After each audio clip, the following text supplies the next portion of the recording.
Malaki ba ang chance mo na manalo ka sa mga loto o sugal na inyong inaalagaan? Sa video pong ito ay tatalakayin natin ang kaunting kaalaman ko tungkol sa mga guhit ng palad. Ngunit, hindi ako expert sa mga ganito. May kaunti lang po akong nalalaman na pwede ko naman pong i-share sa inyo kasi kahit papaano ito ay aprobado ko na. So una,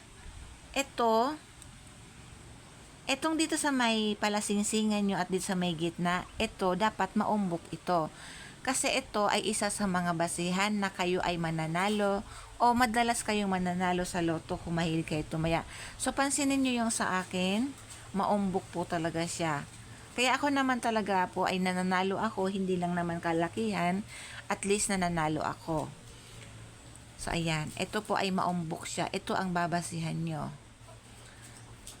Dito naman sa may palasingsingan, kung meron kang dalawang guhit, ito may dalawang guhit ako, ito ay hindi ito basihan na mananalo ka sa loto. Kumbaga, hindi ito ang pinakamalakas na basihan para manalo ka sa loto, kundi ito ay itong guhit, dalawang guhit na to, kung mayroon ka, ibig sabihin nito, mayroon kang mamanahing kayamanan dun sa taong mamamatay. Kumbaga, in a future, mayroon kang matatanggap na mana dun sa tao na namatay. Hindi natin alam kung sino or baka mayroon kang kamag-anak na may mga ipapamana sa iyo. Dito naman, sa palasingsingan at sa hinliliit, kailangan yung hinliliit mo, hindi siya lumagpas dito sa guhit ng ang palasingsingan. Kasi may nakita na ako nito, talagang nakalagpas yung hinliliit niya sa guhit ng palasingsingan. Pag kailangan ito nasa ilalim lang, ibig sabihin nito ay risk taker ka. 'Di ba sa sugal? Kaya nga sugal kasi susugal ka. Kung takot kang sumugal, takot kang sumubok, ay walang mangyayari sa iyo kasi nga hindi malakas ang loob mo. So kung ang hinliliit mo ay nasa ilalim, ibig sabihin ay risk taker ka, malaki ang chance mong manalo ka sa inyong inaalagaang numero or sa mga loto. Dito naman tingnan nyo ang iyong mga palad kasi po hindi lahat ng tao ay may guhit na ganito. Kailangan yung guhit ng intuition line, kailangan diretso, hindi putol-putol. So marami na po akong tiningnang palad, talagang meron ay wala silang guhit na intuition line. Kumbaga may mga paganyan-ganyan lang, pero hindi siya yung clear na kagaya nitong nakikita nyo, diba? Ito clear na clear. Kailangan yung guhit nyo dito sa intuition line, kailangan clear kagaya nito. So kailangan meron kayong guhit dyan papunta dito sa may hinliliit. Ito ang tinatawag na moon mount. Ito.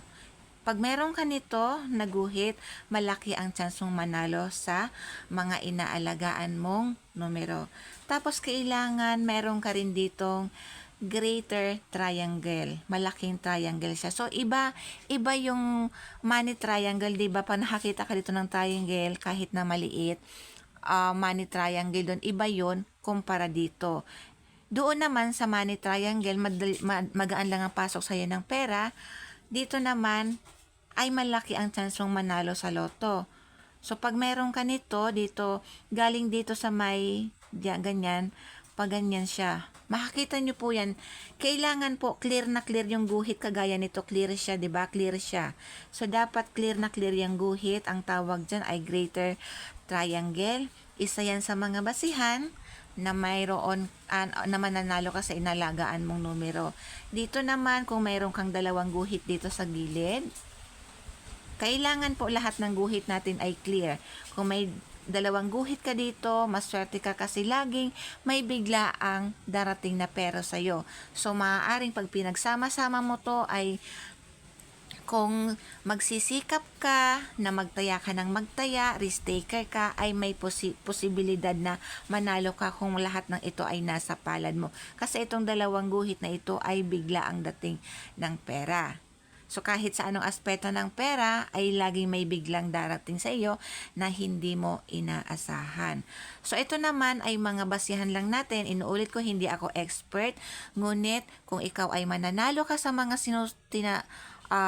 tinatayaan mong sugal, kung hindi ka naman marunong humawak ng pera, o hindi mo alam kung paano pala pahalagahan yung inyong napalanunan, ay wala rin naman mangyayari sa inyo. Kailangan kung manalo ka, bukod sa magsishare ka din, kailangan ay mag-imba ka na or ipuhunan mo sa inyong negosyo para lumago yun, para kumbaga sunod-sunod na ang pasok sa inyo ng swerte.